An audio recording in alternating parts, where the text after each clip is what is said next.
Alright, what's up peoples? Today we are going to be working on the good old Mark III again. Yes, I'm sitting on it again, but not on the headlight. But today we are actually going to put in a downpipe. I just got a downpipe from Driftmotion like 15 minutes ago. And it's the elbow as well, so it's not just the downpipe, it's the whole elbow coming out of the exhaust housing on the turbo and blah blah blah, a bunch of fancy stuff.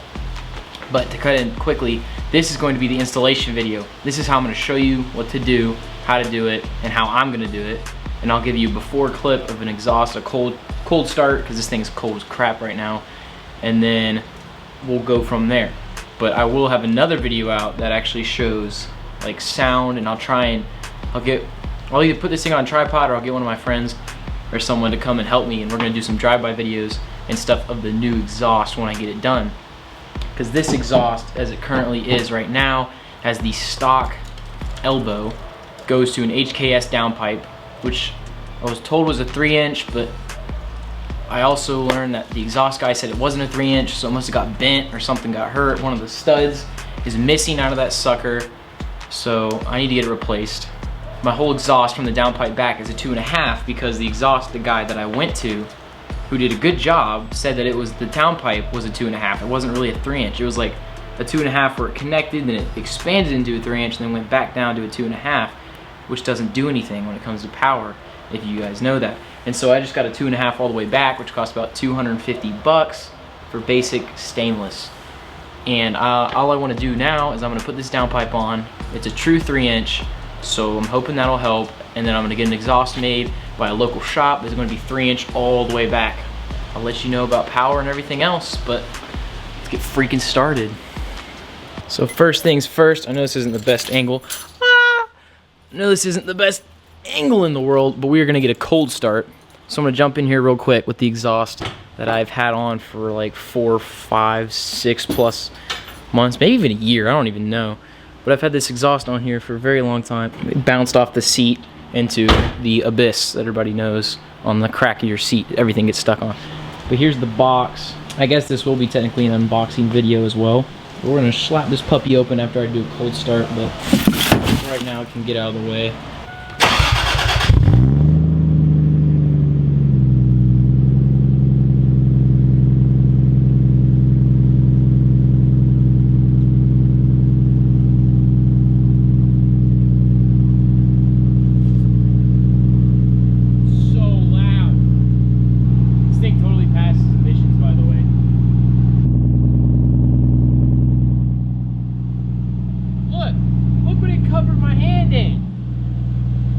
Oh, my lens. That's what's getting yanked off. Yeah, you can't see it. That's what's getting yanked off.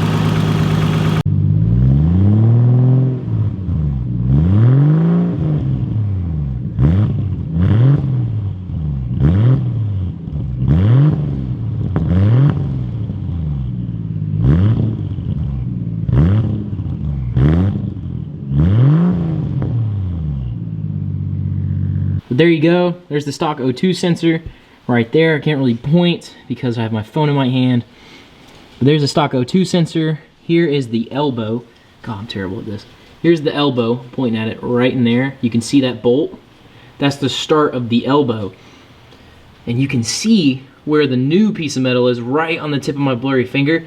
You can see where the HKS downpipe is, and this is the elbow. I'm replacing this and everything below it.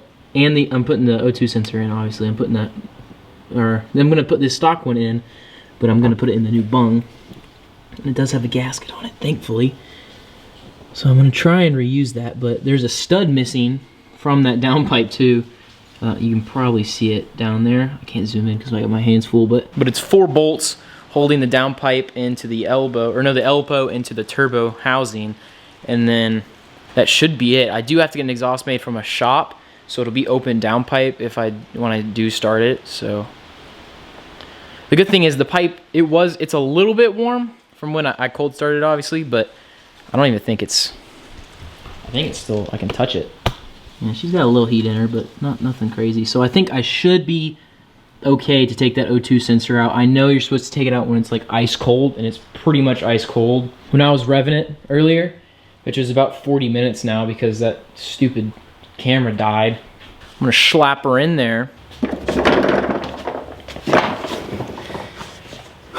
So I recorded like 7 minutes before this, and I had my microphone off the entire time.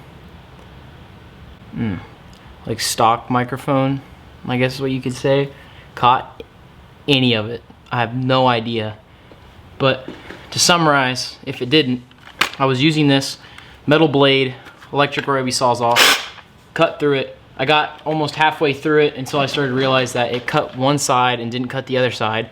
And so now when the sawzall goes out, it's like to cut it, because you know sawzall goes like this. When it goes out, it's hitting the inside of the pipe and it's dinging it back and shooting it back into me, and I can't get it. So I have this other tool right here. It's a Makita.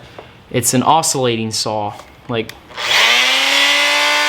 it spins super fast side to side, and it's really helpful for getting in hard to reach spaces. And it's just, this is a tip made from Dremel. It's pretty cool though. It's called an oscillating saw. But I'm gonna try and use this. If it doesn't work, then I'm gonna have to go back to the sawzall. And if that doesn't work, we'll do like a mix of both. All right. Now hopefully you guys won't have to see that. But yeah, always wear your eye protection. As you guys can see, I have my eye protection on. They're called eyeballs. So please be careful if you're doing this. Don't cut metal without eye protection. Or a hat. Hat's a very important part of the process. This thing isn't cutting. I'm gonna keep trying, but I don't know. This blade is way more worn out. Okay, well that thing's too loud and too slow. I'm gonna try this again.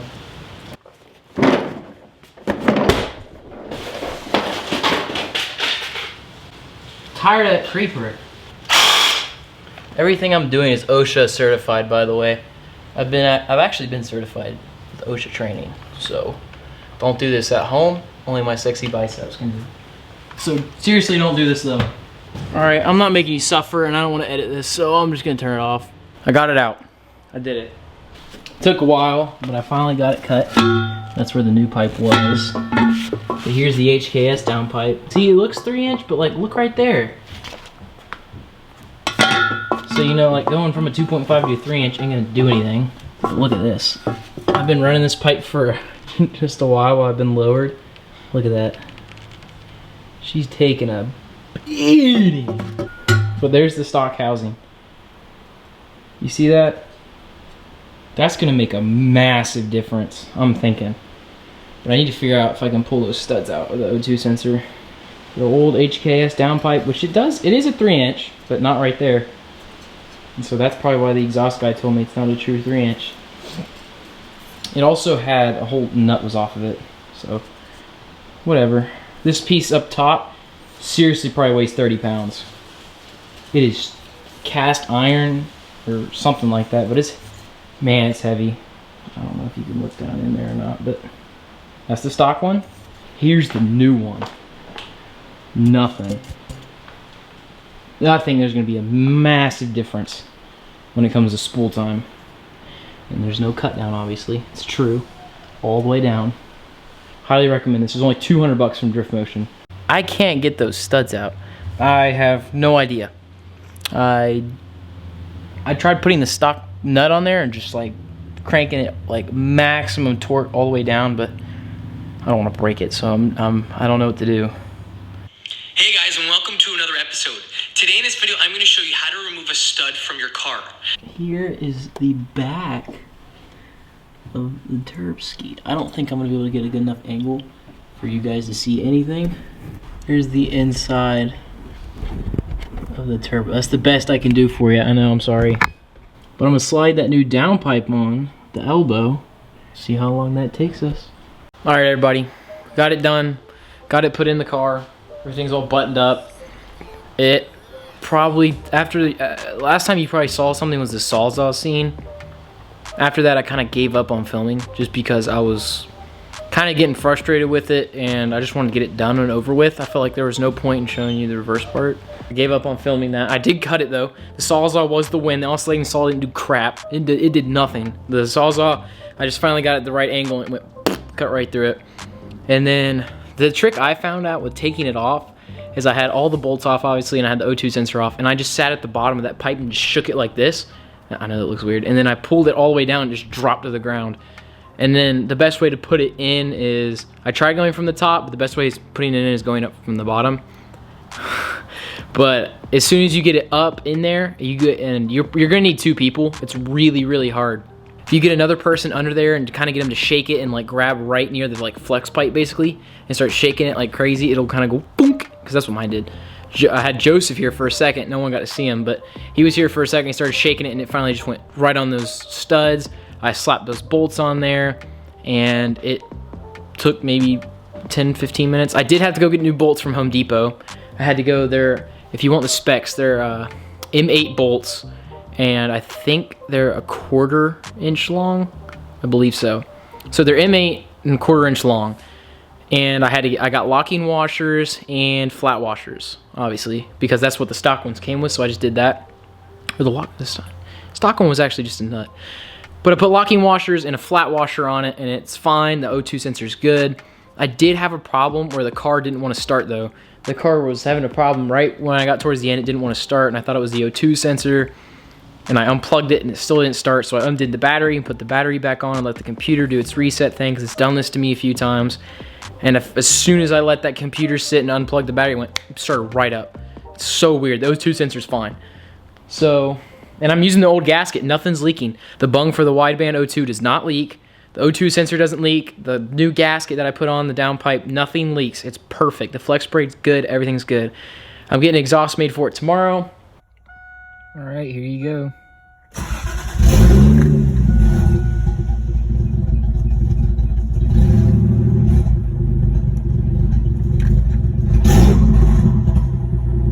There she goes. Listen.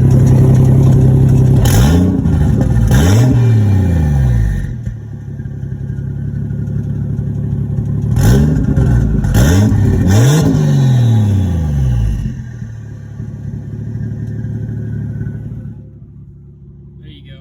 And I might record a clip of it driving with the open downpipe, but I doubt it. It sounds like a diesel.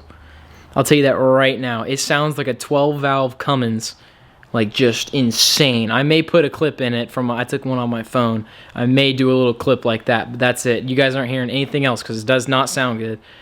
Do not do it. It does not sound good. It sounds straight up like a Power Stroke. So I'm getting it done tomorrow. We'll do 3-inch from there back, and I'll have that video up soon. Please like, comment, subscribe. Thank you guys all for watching. If you stayed till the end, I freaking love you. Thank you for your support, and I'll see you in the next one.